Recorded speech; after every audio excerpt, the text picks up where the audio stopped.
Total Sports Zone. All sports, all action, one zone. AA tournament, and a handful of prospects leave with NBA draft profiles that look nothing like they did in February. A single buzzer beater or a dominant weekend can push a player 15 to 20 spots up the board, creating a massive valuation bubble in just a few weeks. The momentum builds fast. A player peaks during the Elite Eight, draft hype accelerates, and then, once they hit the NBA, the variance catches up to them, and that inflated stock crashes. This leaves NBA general managers and fantasy dynasty players with a brutal decision. Do you buy into that tournament peak, or do you step back to avoid catching a falling knife? Taking the tournament hero wins the press conference and gets immediate approval from your fanbase, but you run the risk that a hot shooting streak or a favorable zone defense masked serious fundamental flaws in their game. We aren't going to rank this year's 8 biggest March Madness risers from 1 to 8. Instead, we need to segment them by archetype to figure out exactly which team scenarios actually make sense for their skill sets. We're plotting these 8 prospects along 2 crucial axes. On the horizontal, the team's timeline, ranging from a win-now contender to a multi-year rebuild. On the vertical, a high floor of immediate production versus a high developmental ceiling. A tournament riser has no single objective value. Their actual draft equity depends entirely on the timeline and the risk tolerance of the organization turning in the card. Let's start with Group A, the Play Now veterans. These are the prospects whose value comes directly from extensive college experience and the physical maturity that accompanies it. Take Tremont Mark. Before the tournament, he had very little draft buzz despite 6 years of college basketball. But he dragged Texas from the first 4 to the Sweet 16, hitting a game winner against NC State and delivering heavy minutes against perennial powerhouses like BYU and Gonzaga. His athletic conditioning is fully developed. He thrives in physical 50-50 situations, outjumping younger opponents and maintaining his poise under heavy defensive pressure. Bennett Sturtz offers a similar profile, but through a completely different path. He started his career at a Division II program before transferring to Drake and eventually leading Iowa on a Cinderella run through Clemson, Florida, and Nebraska. Every year he faced tougher competition and adapted. He navigates high-level defenses with patience, proving he can finish through traffic against elite physical athletes. Drafting from this group gets you immediate rotational value. You secure high basketball IQ and a player who can plug directly into an NBA bench unit on day 1. The trade-off is time. These players offer almost no developmental runway. What you saw them do in the tournament is likely their absolute maximum NBA ceiling. Group B represents the opposite end of the spectrum, the high-ceiling projects. These are young prospects who earn their draft stock through elite situational flashes, rather than consistent wire-to-wire dominance. Take Braylon Mullins. His three-point numbers were streaky all year, but hitting a deep buzzer beater against Duke in the Elite Eight gave scouts tangible evidence of his ability to produce under the most extreme pressure. Similarly, VCU sophomore Terrence Hill Jr. dropped 34 points on North Carolina.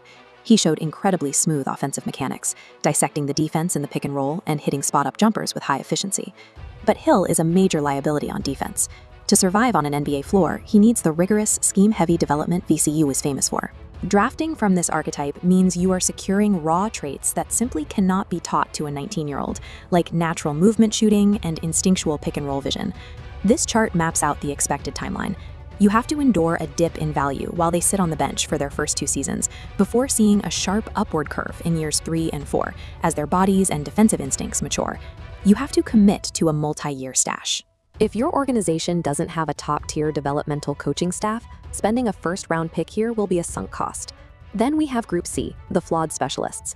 These prospects bring one elite, immediately translatable skill to the table, but it comes packaged with one glaring liability. Otega Oweh averaged over 26 points per game in the tournament for Kentucky. He is a phenomenal athlete who thrives as a point-of-attack defender and a downhill slasher in transition. His flaw is his shooting mechanics. He has a distinct hitch in his jump shot. If he can't hit from the perimeter, defenders will sag off him, entirely ruining your team's half-court spacing. Isaiah Evans out of Duke sits on the exact opposite side of the coin.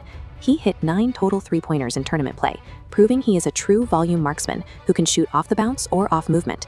He offers a very high-end offensive ceiling. But he is highly volatile, and when his outside shots aren't falling, his overall impact completely disappears. This split-screen chart illustrates the contrast.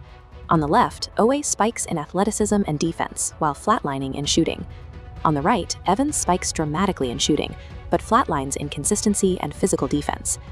Drafting a specialist guarantees you elite production in one specific category, but it demands that your front office construct the rest of the roster explicitly to hide their weaknesses. Finally, we reach Group D, the blue-chip disruptors. These are the players whose dominant March Madness runs legitimately challenge the established consensus at the very top of the lottery. UConn center Terrace Reed Jr. posted 31 points and 27 rebounds against Furman on 80% shooting. The only other player in NCAA tournament history to produce a 30-20 game with that kind of efficiency was Bill Walton. He was a known shot blocker, but this tournament proved his overwhelming interior offensive presence, absorbing heavy contact and finishing at the rim when force-fed. Then there's Arkansas point guard Darius Acuff Jr. Leading the SEC with 6.4 assists per game proved he possesses elite, battle-tested playmaking. He uses incredible speed and a tight handle to drive past defenders. His explosive finishes draw direct athletic comparisons to a young Derrick Rose. The dilemma here is the opportunity cost. Selecting Acuff in the top 5 means you intentionally bypass the relative safety of established, long-term consensus prospects like Cameron Boozer or AJ Dibansa. Selecting him here forces a front office to prioritize recent tournament dominance over years of consensus scouting. The reward is securing a true franchise cornerstone, but the downside is significantly higher than taking a proven blue-chip prospect. There is no universal best pick among these tournament risers. There is only the correct pick for your organization's current timeline. If you are a win-now contender or a fantasy manager trying to secure a championship this season, you need to prioritize reliability and physical traits that immediately translate to the pro game. Target Tremont Mark and Terrace Reed. They are your safe return on investment picks who can handle high-stakes minutes on day one. If your roster is in the middle of a rebuild, you have to ignore current production and draft purely for raw ceiling and athletic potential. Take the gamble on Terrence Hill and Braylon Mullins. By the time your core is ready to compete, their value will have fully appreciated. If you are a lottery team desperate for a franchise anchor, take the swing on Darius Acuff Jr., provided you believe his SEC playmaking numbers are real.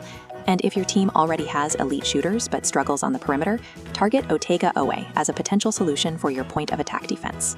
This flowchart aligns player archetypes with specific organizational needs. The goal is to match the player's specific traits to your structural deficits. Always trust the full season data over a weekend of highlights. But when it's time to make a decision, you simply can't ignore the players who prove they can rise when the lights are at their absolute brightest.